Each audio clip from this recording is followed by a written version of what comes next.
ये आकाशवाणी है। प्रस्तुत है कार्यक्रम सुर्खियों में। इसके अंतर्गत सुनिए पोषण माह 2024 पर चर्चा। इसमें भाग ले रही हैं पोषण विशेषज्ञ डॉक्टर प्रीति पंत।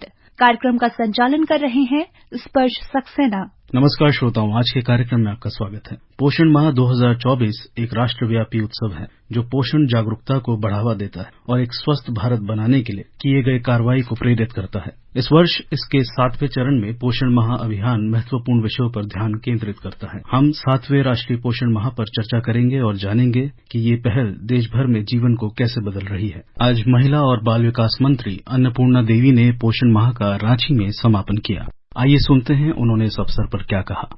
आज का ये दिन महत्वपूर्ण दिन है कि एक और जहां पोषण माह का समापन समारोह है, दूसरी ओर हम 11,000 सक्षम आंगनवाड़ी का भी उद्घाटन आज के इस कार्यक्रम के माध्यम से हम सब कर रहे हैं। आज इसी विषय पर विस्तार से चर्चा के लिए हमारे साथ जुड़ी हैं पोषण विशेषज्ञ डॉक्टर प्रीति पंत। डॉक्टर प्रीति, आपका आकाशवाणी में बहुत बहुत स्वागत है। बहुत बहुत धन्यवाद।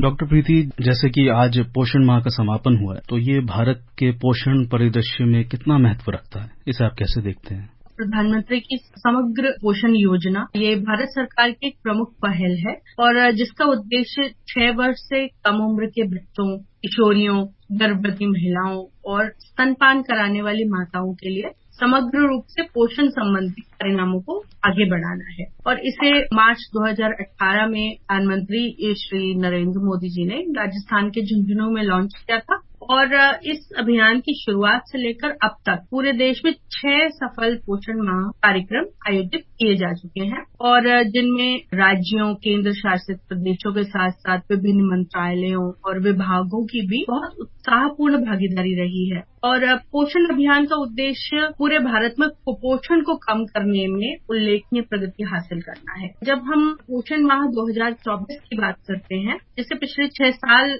हमारे इसमें हो चुके हैं और 7वां संस्करण पूरे देश में मनाया जा रहा है, पोषण संबंधी चर्चा में नई ऊर्जा लेकर के आया है 7वां संस्करण। और केंद्रीय महिला एवं बाल विकास मंत्री अन्नपूर्णा देवी जी और गुजरात के मुख्यमंत्री श्री भूपेन्द्र भाई पटेल द्वारा गुजरात के गांधीनगर में शुरू किया गया। महीने भर ये कार्यक्रम चलता है और यह अभियान कुपोषण को मिटाने के लिए भारत के मिशन का एक महत्वपूर्ण हिस्सा है।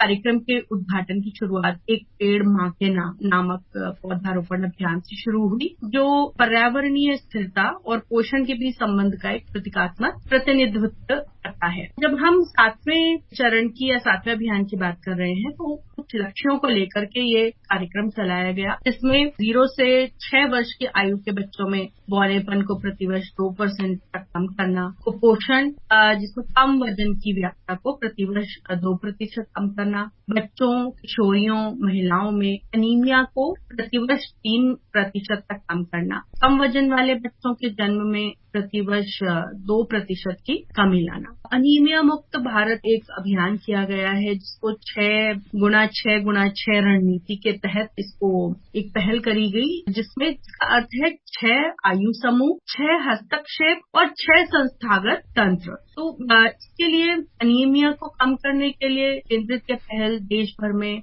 माताओं एवं शिशुओं के स्वास्थ्य परिणामों को बेहतर बनाने में महत्वपूर्ण भूमिका निभाती है। अगस्त 2024 तक भारत में 95% गर्भवती महिलाओं और 65.9% स्तनपान कराने वाली महिलाओं को अनीमिया से निपटने के लिए आयरन और फॉलिक एसिड की गोलियां दी। तो अगर हम प्रभाव की, जैसे आपने पूछा पोषण माह का क्या प्रभाव है, तो 7वें राष्ट्रीय पोषण माह में पूरे भारतवर्ष में अभूतपूर्व भागीदारी देखी गई, जो विशेष रूप से शिशुओं, छोटे बच्चों और महिलाओं के लिए पोषण परिणामों में सुधार के लिए एक मजबूत प्रतिबद्धता को, पूरे राष्ट्र की मजबूत प्रतिबद्धता को दर्शाता है। और पोषण माह 2024 में जिन राज्यों ने शीर्ष प्रदर्शन किया है, उनमें महाराष्ट्र, बिहार, मध्य प्रदेश, उत्तर प्रदेश और गुजरात शामिल है। जमुई बिहार से आंगनवाड़ी सुपरवाइजर अर्चना सहाय को सुनते हैं।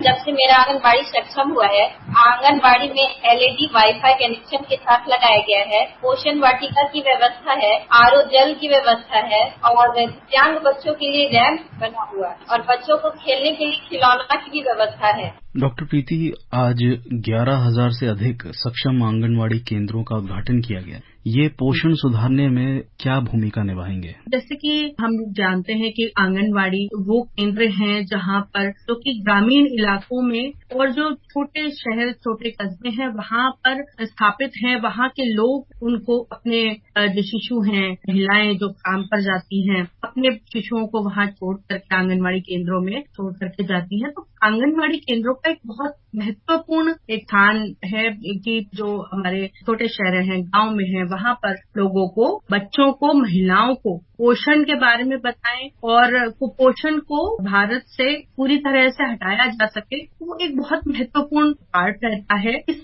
माह के जो पोषण माह है 2024 के तहत 36 राज्यों में, केंद्र शासित प्रदेशों के 781 जिलों में 13,99,484 आंगनवाड़ी केंद्र संचालित हैं, जिन्हें 13,65,61 आंगनवाड़ी कार्यकर्ताओं द्वारा सहायता प्रदान की जा रही है। और ये केंद्र 9.98 करोड़ से अधिक लाभार्थियों को सेवा प्रदान करते हैं और जिनमें 98.6% आधार सत्यापन पूरा हो चुका है और जिससे बेहतर ट्रैकिंग सुनिश्चित होती है। बुनियादी ढांचों में आमूलचूल परिवर्तन के लिए या हम पोषण को पूरी तरह से हमारे ग्रामीण इलाकों तक बिल्कुल उसको सुनिश्चित करने के लिए, कुपोषण को भारत से पूरी तरह से हटाने के लिए आंगनवाड़ी कार्यकर्ता जितने हैं उनका बहुत महत्वपूर्ण योगदान है।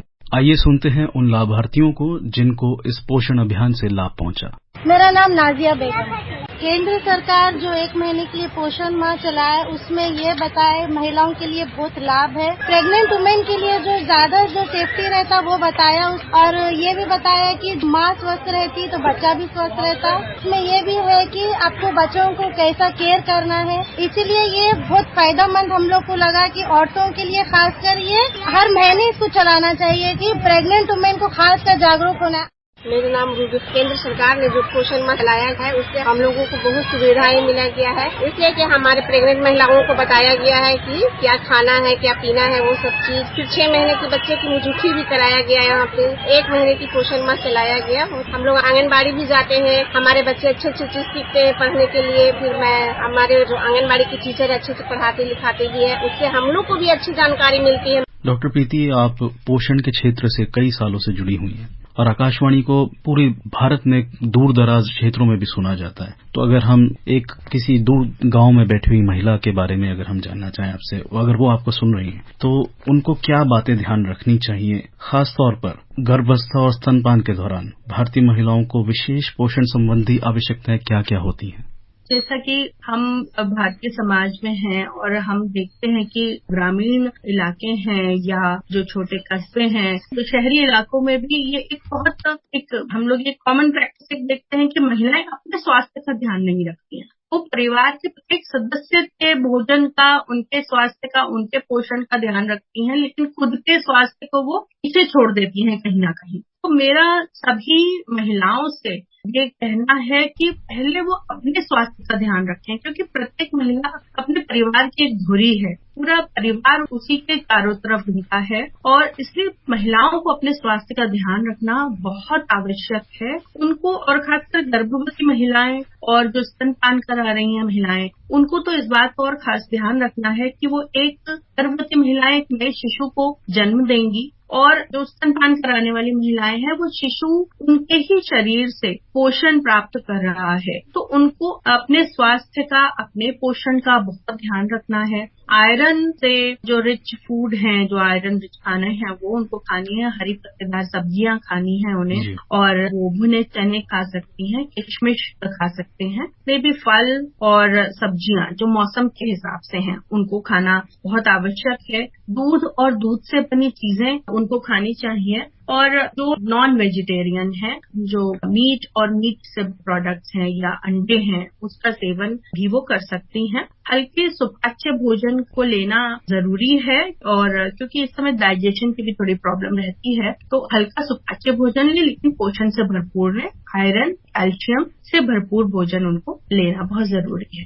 अगर हम बच्चों की बात करें तो बच्चों में कुपोषण के प्रमुख लक्षण क्या होते हैं, माता पिता उन्हें कैसे पहचान सकते हैं, साथ ही में बच्चों के विकास के लिए और उनकी वृद्धि के लिए सबसे महत्वपूर्ण पोषक तत्व क्या क्या होते हैं, एक बार इसके बारे में भी हम आपसे जानकारी लेना चाहेंगे। बच्चों के पोषक तत्व की जहां हम बात करते हैं तो उसमें कार्बोहाइड्रेट, प्रोटीन, फैट और विटामिन और मिनरल, ये 5 चीजें आती हैं। फाइबर और पानी को भी हम इनमें ही ऐड करते हैं। तो कार्बोहाइड्रेट से जिन खानों से हमको मिलता है वो हमें फलों से मिलते हैं। कार्बोहाइड्रेट जो नेचुरल शुगर है वो हमें फलों से मिलती है। और हमारा फैट की जहां हम बात करते हैं, या गेहूं और चावल से हमको मिलता है कार्बोहाइड्रेट। फैट की हम बात करते हैं तो घी, मक्खन और इनसे बने हुए जो प्रोडक्ट्स हैं उनसे हमको फैट मिलेगा। प्रोटीन हमको दालों से मिलता है, अंडों से, मछली से प्रोटीन हम प्राप्त कर सकते हैं। फलों और सब्जियों से विटामिन और मिनरल मिलते हैं। तो विटामिन और मिनरल हमारी शरीर के इम्यून सिस्टम को, जो रोगों से लड़ने की जो क्षमता है हमारे शरीर की, उसको बनाने के लिए विटामिन और मिनरल का बहुत महत्वपूर्ण योगदान रहता है। पानी एक बहुत महत्वपूर्ण पोषक तत्व है जो कि हमारे शरीर के अंदर होने वाली जितनी भी मेटाबॉलिक रिएक्शंस है, हमारा खाने को पचाने का काम करते हैं, हमारे शरीर में किस तरह से एनर्जी डेवलप होगी, तो जितनी भी मेटाबॉलिक रिएक्शंस है उनको बनाने के लिए पानी का एक बहुत महत्वपूर्ण योगदान है। और फाइबर बहुत जरूरी है हमारे डाइजेशन को सही तरह से बनाने के लिए। तो फाइबर हमको मिलेट से मिलेगा, और ज्वार, बाजरा भी हमको, जितने भी तरह के मिलेट्स हैं और ये इस तरह की जितने भी मिलेट्स हैं उनको हमें अपने भोजन में शामिल करना बहुत जरूरी है। आपने एक सवाल पूछा कि हम किस तरह से पता कर पाएं कि बच्चों में कुपोषण की समस्या हो रही है। अगर बच्चों की जो वृद्धि है, जो उनकी ग्रोथ रेट है वो पूरी तरह से नहीं है, बच्चा अगर सुस्त है, वो काम नहीं कर पा रहा है, उसमें एक आपको एनर्जी की कमी लगे, बच्चे का काम करने में मन नहीं लग रहा है, नाखून का रंग अगर आप देखें या आंखों में अगर आप देखें तो लालिमा होनी चाहिए। तो अगर ये इसमें थोड़ी सी लालिमा में कमी है, कुछ पीलापन आपको दिख रहा है, तो यानी कि आयरन की कमी है। आयरन से रिच हमको खाना बच्चों को देना है। तो माताओं बहनों को इस चीज का बहुत ध्यान रखना है कि वो स्वयं और अपने परिवार को जितना जो भी उनका भोजन है, मैंने अभी पोषक तत्व बताए हैं, इन सबसे रिलेटेड खाना उनको होना चाहिए। हमारी जो प्लेट है वो बिल्कुल कलरफुल प्लेट होनी चाहिए। कि कलरफुल का मतलब है कि भिन्न भिन्न जो खाद्य पदार्थ हैं, यानी कि हमारे फ्रूट्स, वेजिटेबल्स, मिल्क के प्रोडक्ट्स हैं, मीट प्रोडक्ट्स हैं, अंडे, मछली और हमारा जितने भी सीरियल प्रोडक्ट्स हैं। तो ये सारी चीजें हमको अपने खाने में लेनी आवश्यक है। आपने खाने में क्या लेना चाहिए इसके बारे में जानकारी दी है। तो इसी से जुड़ा एक सवाल पूछना चाहूंगा कि कई बार देखा जाता है कि बच्चे, छोटे बच्चे खासतौर पर कई चीजें नहीं खाते, तो माता पिता अपने बच्चों को स्वस्थ खाने में कैसे उनको आदत डलवाएं कि वो न्यूट्रिशन रिच फूड खा सकें। एक तो ये ध्यान रखना है कि हमको बहुत छोटेपन से ही बच्चों को बाहर के खाने, जो फास्ट फूड की, आज के समय में बच्चे फास्ट फूड की तरफ बहुत आकर्षित होते हैं, तो इन सब चीजों को हमें बचपन से ही उनको आदत नहीं डालनी है। घर के खाने की आदत उन्हें डालनी है। दूसरा, पता है हमको कि बच्चे थोड़ा सा और चीजों की तरफ आकर्षित होते हैं। हम अगर उनको बताएंगे भी कि हाँ ये खाना हमारे लिए न्यूट्रिएंट रिच है, पोषण मिलेगा, तो भी बच्चा उस चीज को नहीं समझते हैं। तो हम उनको किसी तरह से किसी खाने में मिलाकर, तो उसमें बच्चे को बगैर बताए आप उसको पोषण प्रदान कर रहे हैं। तो श्रोताओं, अब वक्त है इस चर्चा को यहीं विराम देने का। और डॉक्टर प्रीति, आपका आकाशवाणी के साथ जुड़ने के लिए बहुत बहुत धन्यवाद। बहुत बहुत धन्यवाद। अभी आप सुन रहे थे पोषण माह 2024 पर चर्चा। इसमें भाग ले रही थी पोषण विशेषज्ञ डॉक्टर प्रीति पंत। कार्यक्रम का संचालन कर रहे थे स्पर्श सक्सेना। ये कार्यक्रम आकाशवाणी की समाचार सेवा प्रभाग द्वारा प्रस्तुत किया गया। इसे आप हमारे mobile app news on AIR और YouTube channel news on AIR official पर भी सुन सकते हैं। इस कार्यक्रम के संबंध में अपनी प्रतिक्रिया आप हमें ईमेल या व्हाट्सएप के माध्यम से भेज सकते हैं। ईमेल का पता है airnsttalks@gmail.com और व्हाट्सएप नंबर है 9289094044।